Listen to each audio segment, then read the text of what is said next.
Boa noite a todos os seres tãos desse sertão que corta do norte ao sul do país. Nosso encontro de hoje tem como conto Restos do Carnaval, conto de Clarice Lispector, de uma série de 10 dias, onde cada dia nós leremos um dos contos de Clarice para os seguidores da página Poéticas do Sertão. No final dessas dez leituras, desses 10 contos, nós promoveremos um encontro para discutir, para debater esses 10 contos e para fazer uma análise sob o ponto de vista sociológico, literário, filosófico, linguístico, etc. e tal. Dito isso, eu prossigo para a leitura do conto Restos do Carnaval, de Clarice Lispector. Não deste último carnaval, mas sei porque este me transportou para a minha infância e para as quartas-feiras de cinzas, nas ruas mortas onde esvoaçavam despojos de serpentina e confete.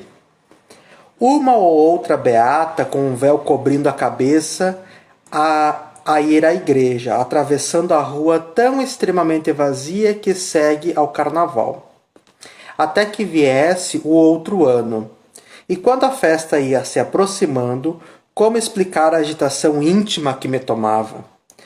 Como, enfim, o mundo se abrisse de botão que era em grande rosa escarlate. Como se as ruas e praças do Recife enfim explicassem para que tinham sido feitas. Como se vozes humanas enfim cantassem a capacidade de prazer que era secreta em mim. Carnaval era meu. No entanto, na realidade, ou dele pouco participava. Nunca tinha ido a um baile infantil. Nunca me haviam fantasiado. Em compensação, deixavam-me ficar até umas 11 horas da noite à porta ao pé da escada do sobrado onde morávamos, olhando ávida os outros se divertirem. 2 coisas preciosas eu ganhava então e economizava-as com avareza para durarem os 3 dias. Um lança-perfume, um saco de confete.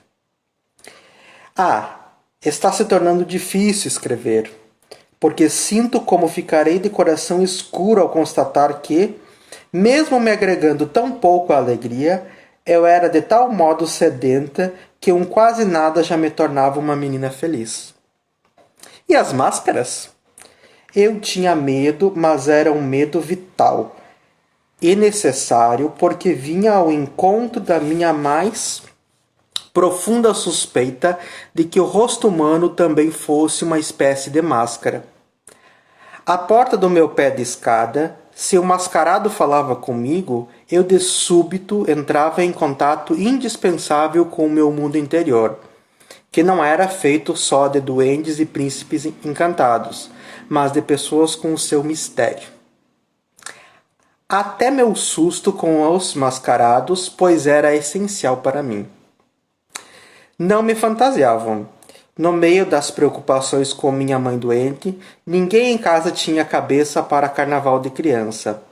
Mas eu pedia a uma das minhas irmãs para enrolar aqueles meus cabelos lisos que me causavam tanto desgosto, e tinha então a vaidade de possuir cabelos frisados, pelo menos durante 3 dias por ano. Nesses 3 dias ainda, minha irmã acendia ao meu sonho intenso de ser uma moça. Eu mal podia esperar pela saída de uma infância vulnerável e pintava minha boca de batom bem forte, passando também ruge nas minhas faces. Então eu me sentia bonita e feminina. Eu escapava da meninice. Mas houve um carnaval diferente de todos os outros. Tão milagroso que eu não conseguia acreditar que tanto me fosse dado. Eu que já aprendera a pedir pouco. É que a mãe de uma amiga minha resolvera fantasiar a filha e o nome da fantasia era figurino rosa. Para isso comprara folhas e folhas de papel crepom cor-de-rosa, com as quais, suponho, pretendia imitar as pétalas de uma flor. Boquiaberta, eu assistia pouco a pouco a fantasia tomando forma e se criando. Embora de pétalas, o papel crepom nem de longe lembrasse, eu pensava seriamente que uma das fantasias mais belas que já vira. Foi quando aconteceu, por simples acaso inesperado. Sobrou papel crepom. E muito! E a mãe da amiga, talvez atendendo ao meu apelo mudo, ao meu mudo desespero de inveja, ou talvez por pura bondade, já que sobrara papel, resolveu fazer para mim também uma fantasia de rosa, com o que restava do material. Naquele carnaval, pois, pela primeira vez na vida eu teria o que sempre quisera, ia ser outra que não eu mesma. Até os preparativos já me deixavam tonta de felicidade. Nunca me sentia tão ocupada. Minuciosamente, minha amiga e eu calculávamos tudo. Embaixo da fantasia usaríamos combinação, pois se chovesse e a fantasia se derretesse, pelo menos estaríamos de algum modo vestidas. A ideia de uma chuva que de repente nos deixasse nos nossos pudores femininos de 8 anos de combinação na rua, morríamos previamente de vergonha. Mas, Deus nos ajudaria. Não choveria. Quanto ao fato de minha fantasia só existir por causa das sombras de outra, engoli com alguma dor meu orgulho que sempre fora feroz e aceitei humilde o que o destino me dava de esmola. Mas por que exatamente aquele carnaval, o único de fantasia, teve que ser tão melancólico? De manhã cedo, no domingo, eu já estava de cabelos enrolados para que, até de tarde, o frisado pegasse bem. Mas os minutos não passavam, de tanta ansiedade. Enfim, chegaram 3 horas da tarde, com cuidado para não rasgar o papel, me vesti de rosa. Muitas coisas que me aconteceram tão piores que estas, eu já perdoei. No entanto, essa não posso sequer entender agora. O jogo de dados de um destino é irracional? É impiedoso. Quando eu estava vestido de papel crepom, todo armado, ainda com cabelos enrolados e ainda sem batom e ruge, minha mãe de súbito piorou muito de saúde. Um alvoroço repentino se criou em casa e mandaram-me comprar depressa um remédio na farmácia. Fui correndo vestida, de rosa, mas o rosto ainda nu não tinha máscara de moça, que cobriria minha tão exposta vida infantil. Fui correndo, perplexa, atônita, entre serpentinas, confetes e gritos de carnaval.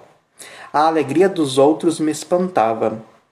Quando horas depois a atmosfera em cada casa acalmou-se, minha irmã me penteou e pintou-me.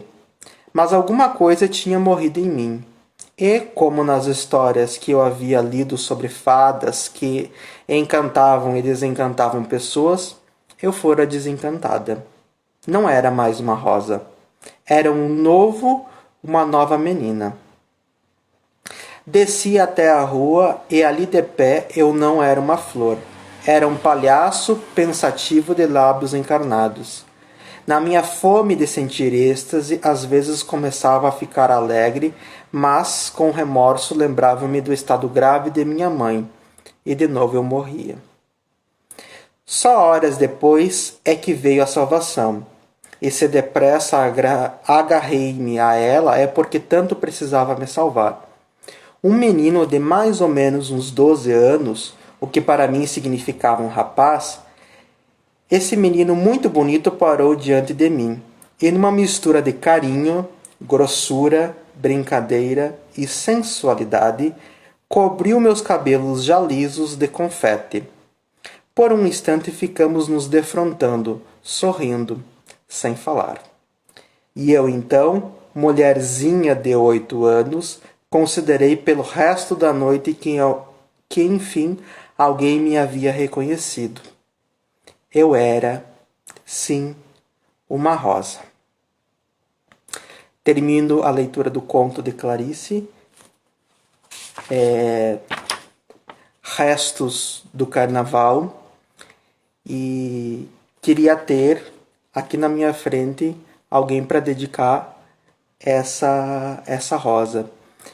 Como não há ninguém na minha frente para dedicar essa rosa, eu dedico essa história para todos que poderiam ou para quem poderia nesse exato momento ocupar esse espaço de rosa e que ocupa aqui e agora o meu coração.